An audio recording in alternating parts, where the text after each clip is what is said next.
ng damdamin ko.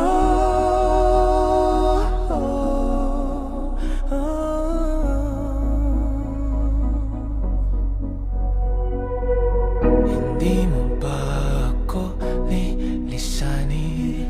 Hindi pa ba sapat pagpapahirap sa'kin?